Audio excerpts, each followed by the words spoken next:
What a great way to start, because the bill that got through the House, of course, was just down to that one vote. And I tell you, we're going to win this one because we Democrats go to the grassroots. We understand that political change hardly ever is top down. We believe it's grassroots up, and we've been spending our day working, for example, on exposing the flaws in the House healthcare package. It's a huge gift to special interests, and the reality, is that we believe what they're trying to do in the House is make choices that are against the needs of working families in terms of healthcare and energy, and they're basically getting all the breaks to the people at the top.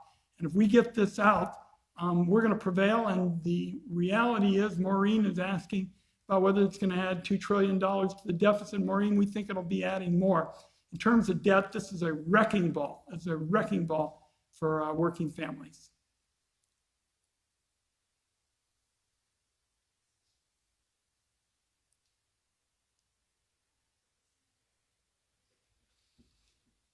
The question was, how can they cut anything with Medicare if we pay premiums for our coverage? Well, the reality is that, Medicare is a program because so many seniors, rely on it.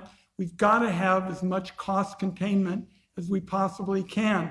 And these guys don't want to do anything to contain that cost. For example, we're against, upcoding, which is something where the insurance companies basically say you're sicker than you actually are. And the reality is that Medicare in particular, if you look at these kinds of programs, has got to have cost containment that at the same time ensures good care. And the Republicans are not making that possible.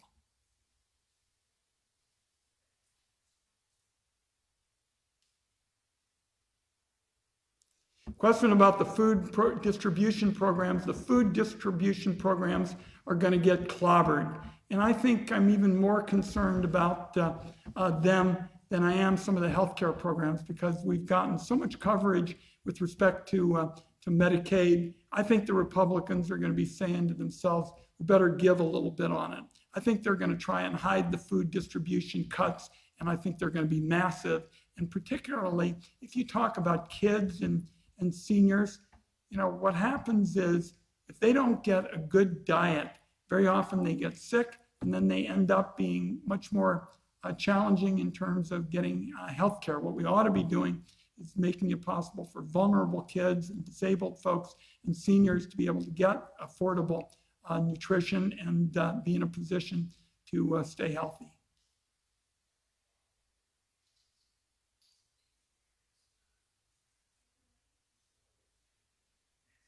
What will happen when people lose SNAP and Medicare? The true cuts won't happen until 2028. I think we're going to start seeing real pain, next year. Healthcare is a $5 trillion enterprise and doesn't move that quickly. And I think we're going to begin, if the Republicans were to pass the House bill, and we're going to make sure that they don't, we're going to be pulling out all the stops to get a better shake for seniors and the disabled and working families. I think we'd start seeing some of the effects next year. We would certainly see, apropos of your very good question, there's going to be a $500 billion cut in Medicare. That could be kicking in early next year in terms of providers in rural areas. What are you most afraid of in this bill? What I'm afraid of is that all the cuts are coming from seniors, kids, the disabled, and it's all going to benefit the people at the very top. As Senator Warner said and introduced me in a very inflationary way, I'm the point person for the Democrats on taxes. We Democrats want a tax bill that gives everybody in America the chance to get ahead.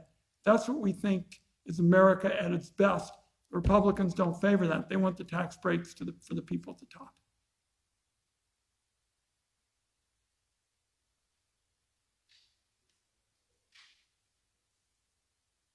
Question was, could tax benefits for American manufacturing replace tariffs? You're being way too logical, Nancy. I've said that for quite some time. For example, with the big pharmaceutical companies, Pfizer paid virtually no taxes over a period in the last few years.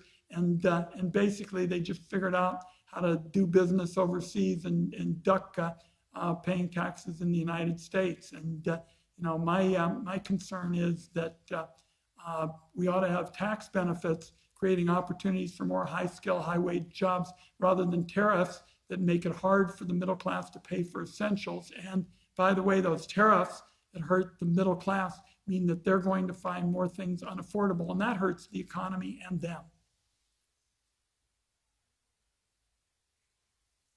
Question was about SSI disability for epilepsy. I'm curious as to what's going to happen to disabled folks.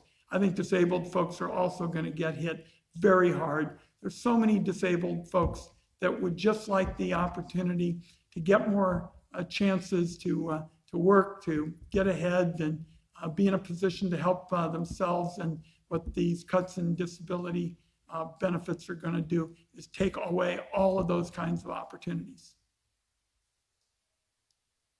How will cuts to Medicaid hurt special education teachers? Well, what we know is that a lot of the folks who are benefiting from special education, from the teachers and the families, they depend on Medicaid. Medicaid is a lifeline for them, and you make cuts to Medicaid, that's going to make the whole special education initiative much harder and much harder to get the dollars out in an effective way.